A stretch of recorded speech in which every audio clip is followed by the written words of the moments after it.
આપણે બધા એક એવા ફ્યુઅલની શોધમાં છીએ જે શક્તિશાળી તો હોય પણ સાથે સાથે પર્યાવરણને નુકસાન પણ ન કરે.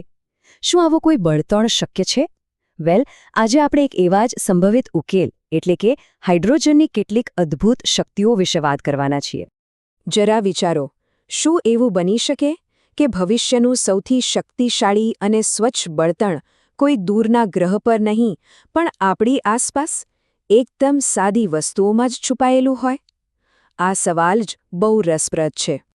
અને આ સવાલનો જવાબ આપણને લઈ જાય છે આપણા આજના ઊર્જા હીરો પાસે, હાઇડ્રોજન. જી હા, બ્રહ્માંડનું સૌથી સરળ અને સૌથી સામાન્ય તત્વ. પણ દેખાવમાં ભલે સરળ હોય, એની અંદર છુપાયેલી શક્તિઓ ખરેખર અકલ્પનીય છે. ચાલો એની સુપરપાવર્સને એક પછી એક જાણીએ. તો આ હીરોની અસલી તાકાત ક્યાંથી આવે છે?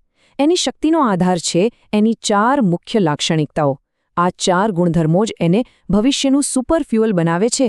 તો ચાલો આ બ્લુપ્રિન્ટને જરા નજીકથી સમજીએ.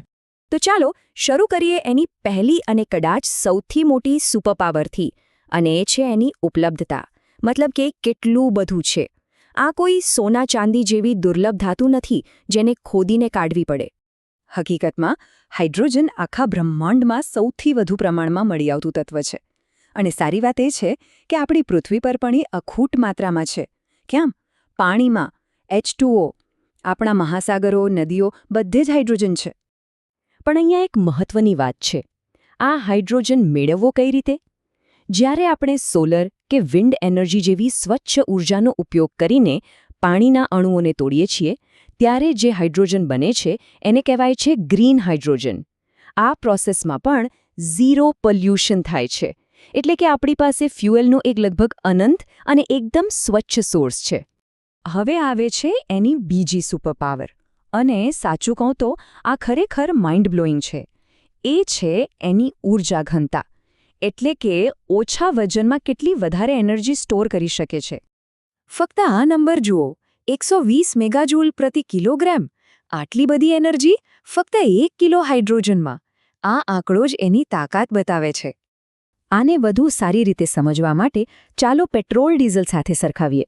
પેટ્રોલ કે ડીઝલ કરતાં હાઇડ્રોજનમાં પ્રતિ કિલોગ્રામ લગભગ 3 ગણી વધારે એનર્જી હોય છે. 3 ગણી! આ કોઈ નાનો સૂનો ફરક નથી. આ જ વસ્તુ એને ગેમ ચેન્જર બનાવે છે. હવે સવાલ એ થાય કે આટલી બધી એનર્જીનો ફાયદો શું? વિચારો. નાસાના રોકેટ જેવી શક્તિશાળી વસ્તુઓ પણ હાઇડ્રોજન વાપરે છે.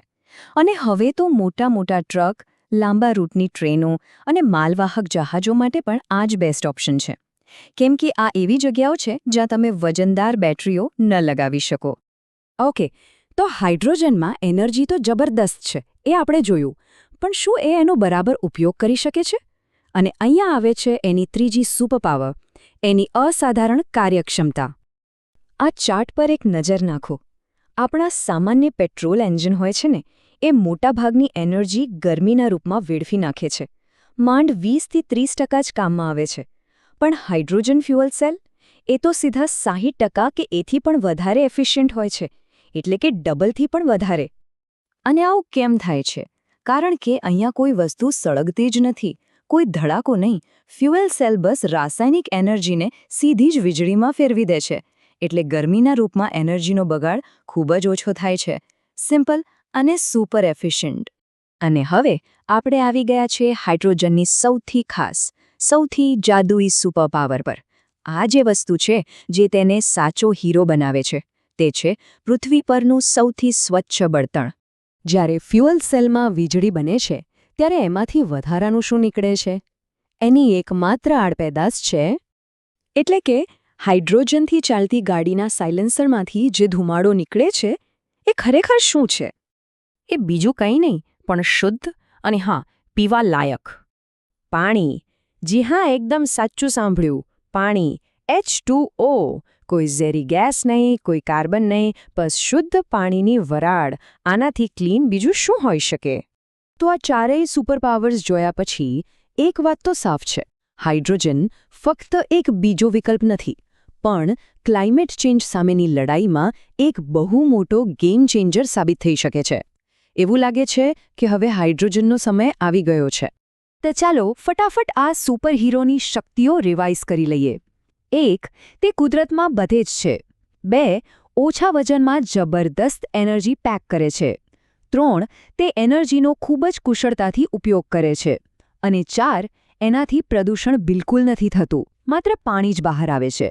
તો અંતે સવાલ એ જ છે કે શું હાઇડ્રોજન એ જ એનર્જી હીરો છે જેની આપણી પૃથ્વી ક્યારની રાહ જોઈ રહી છે? હા, હજુ ઘણા પડકારો છે, પણ એની આ 4 સુપર પાવર્સ એક સ્વચ્છ અને ટકાઉ ભવિષ્યની આશા તો જરૂર આપે છે.